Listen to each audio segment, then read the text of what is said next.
Hey everyone, Jim Coventry from RotoWire here, breaking down today's NFL news and notes from a fantasy football standpoint. Let's start out with the Patriots backfield. James White, there was no timetable in his recovery from a hip injury, and what we even heard during spring practices was he had a terrible limp, and so it really seems unlikely we'll see much of James White. I'm pessimistic. There's no official word, so if you have hope, you know your fantasy football team, so you take it your way. Personally, I don't think we're going to see James White this season much at all. Certainly, I would think Pupless, my opinion, okay? But I don't think we're going to see him. Now, how does the backfield shake out? So, look, earlier in the draft season, Damien Harris was going roughly to 6th or 7th round. Steveonson or Rhamondre Stevenson, 9th or 10th round.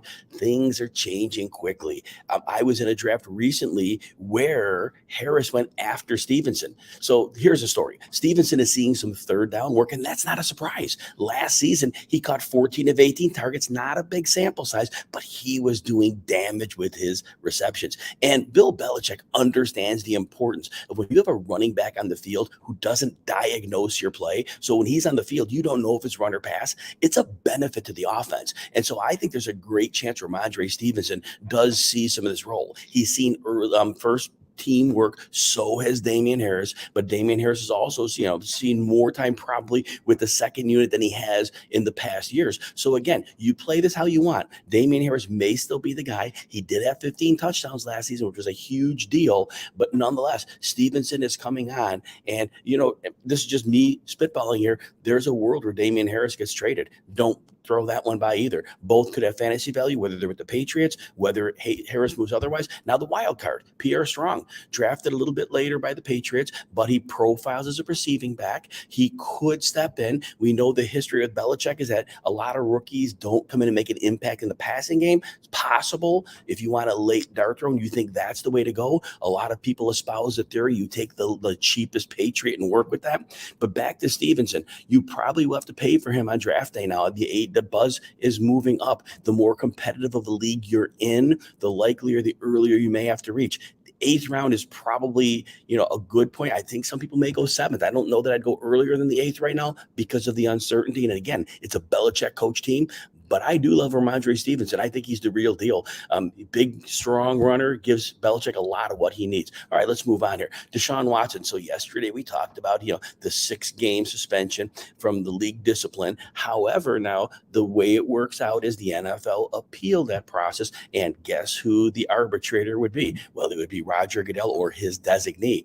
And so now this is far from over because certainly Goodell could come in and say, well, we want a year, which we know he wants, but it may not necessarily happen because this could go to federal court. Now, as to when this shakes out, I still think the commissioner's exempt list is still in play here. So this is far from over. So people that got really excited about 6 games, move on, move forward, maybe, but maybe not. So again, if you're drafting before this final word gets broke, just still be careful and be careful with Amari Cooper, because if you're basing him on Watson being around for more than half the season, it's a completely different scenario than if he's with Jacoby Brissett for an extended period of time.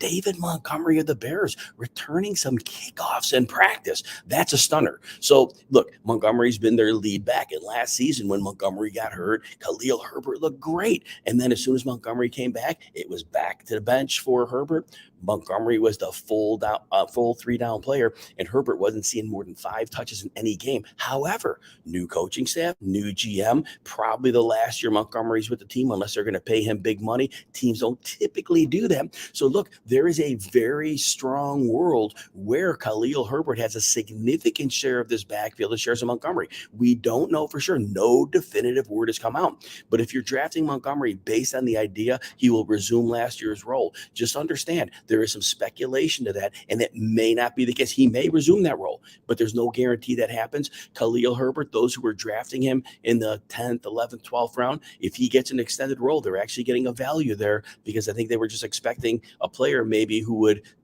come in if Montgomery got hurt. It could be more than that. Herbert was a really good player last year. So was Montgomery. So let's see how this pans out. But right now, understand there is risk with Montgomery, and there may be a little more upside with Herbert than many imagine. Hollywood Brown of the Cardinals. He was arrested on criminal speeding charges. Now, what does that mean? We don't know. But right now, he missed some time with a hamstring. They were already bringing him along slowly. Now, we don't know what the fallout of this will be in the short term. If he gets back to practice, fine.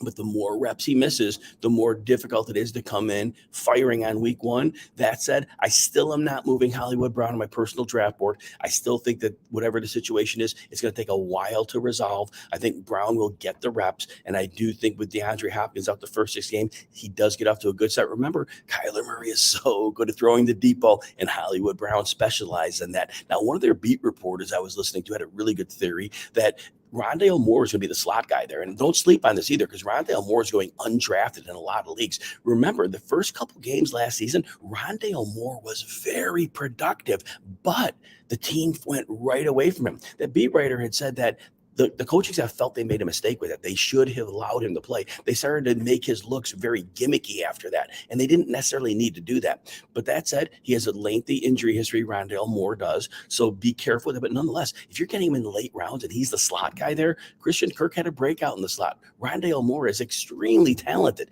Back to Hollywood Brown, though, that beat writer expects that Hollywood's going to be an outside receiver, and I think many of us were hopeful he would be playing a lot in the slot to use that vertical stretch there, but still on the outside in that Cliff Kingsbury offense.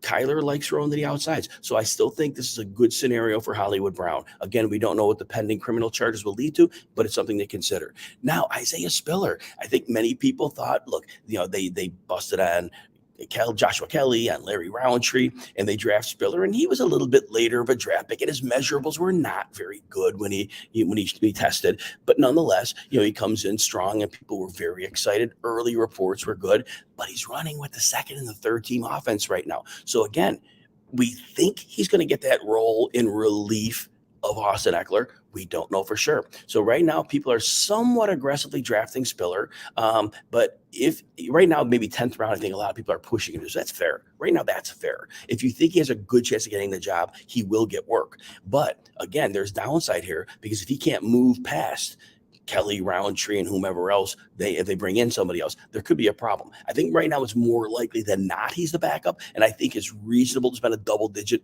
round pick on Spiller, because remember, that offensive line is excellent. They brought in right guard Zion Johnson first round of the draft, so there's going to be room to run in an offense that has Justin Herbert, and defenses really have to worry about the pass. So it's a really good situation for Spiller in the mid rounds of drafts. Now, this is smaller news, but people play in a lot of these tight end premium leagues, 2 tight ends.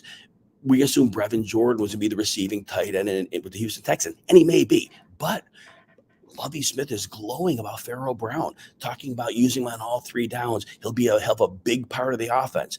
Now, that said, at the end of the day, Brevin Jordan should be a really good receiver. Now, last year he was breaking in as a rookie. Tight ends have a little learning curve. So Brevin Jordan was going to be a reach at best. But understand, if Pharaoh Brown's going to get a bigger role than expected, that does sap some of the potential you're looking for in Brevin Jordan. Now, can Brevin Jordan take the receiving job and run away with it? Yes, he can. So if you're very bullish on him reaching his potential in year 2, his ADP will go even lower than it is now, which is low to start, and you could get a steal. Just understand, this Pharaoh Brown thing could have legs. Last one, Mason Rudolph is supposed to get some first team reps at quarterback with the Steelers. Apparently, the news out of the Steelers camp is both Kenny Pickett and Mitchell Trubisky have been inconsistent in camp. Not what we wanted to hear. We don't want Rudolph in the mix. This is a mess for the Pittsburgh Steelers receivers, because they need reps with whomever's going to be the quarterback. We assume it's going to be Trubisky. His mobility gives them an edge. But right now, with them changing between 3 quarterbacks, if you're drafting Trubisky late, especially in a best ball league, you might get stuck with him. I still think he holds the job, and he hangs on to it for a while. But again, a lot of risk here, and I think it adds, again,